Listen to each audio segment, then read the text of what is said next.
Sir ఇప్పుడు చాలామంది ఇంట్లో రెమెడీస్ యూజ్ చేస్తారు. పసుపు పెట్టుకోవడం, సున్నిపిండి వాడడం, కొంతమంది నిమ్మకాయ పెట్టుకుంటారు, పెరుగు పెట్టుకుంటారు, కాఫీ పౌడర్ అని నంబర్ ఆఫ్ రెమెడీస్ ఉన్నాయి గదా! ఇవన్నీ స్కిన్‌కి అప్లై చేయొచ్చంటారా? సో, ఎవరైతే ఆల్రెడీ యాక్ని బ్రేకౌట్స్ ఉన్నాయి, వాళ్ళలో స్క్రబ్ అనేది చేయకూడదు. Scrub okay. అంటే మనం కాఫీ పెట్టి గాని, సున్నిపిండి పెట్టి గాని రుద్దకూడదు. ఓకే. రుద్దితే ఏంటంటే బ్రేకౌట్స్ ఎక్కువ అయితాయి. వాళ్ళు టెంపరరీగా ఏదో ఉన్నది బర్స్ట్ అవ్వదు. ఓకే. కానీ ఉన్నది బర్స్ట్ చేసినా అది స్కార్ ఫార్మ్ అయితుంది. Okay. And at the same time ఏంటంటే మీరు స్కిన్‌ని డిస్టర్బ్ చేయటం వల్ల ఇంకా యాక్ని బ్రేకౌట్స్ ఎక్కువవుతాయి.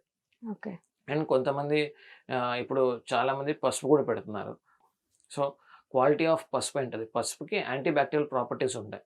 కానీ క్వాలిటీ ఆఫ్ పసుపు ఓకే. అది నిజంగా పసుపేనా? లేకపోతే వాళ్ళు మిక్స్చర్ ఉన్నది ఏమన్నా పెడుతున్నారా అనేది కూడా పాయింట్. అసలిప్పుడు ఒక పింపుల్ వచ్చింది సార్ ఫేస్ మీద. అది మచ్చ పడకుండా పోవాలి అంటే ఏం జేయాలి? సో, ఆ పింపుల్ సైజ్ బట్టి మచ్చ పడుతుందా లేదా అని మనం చెప్తాం. ఇప్పుడు గ్రేడ్ 1 గాని చిన్న చిన్న పింపుల్స్ వస్తున్నాయి. లేకపోతే చిన్న పస్ దీనిలాగుంది. అది ఏం పడకపోవచ్చు మచ్చ. Unless okay. వాళ్ళు గిల్లి, రప్చర్ చేసి లోపల ఉన్న మెటీరియల్ బయటకు తీస్తే అది మచ్చ పడొచ్చు.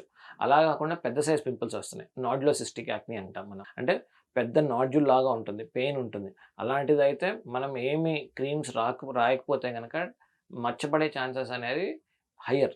ఓకే. డెఫినిట్‌గా మచ్చబడే ఛాన్స్ అనేది చాలా ఎక్కువ.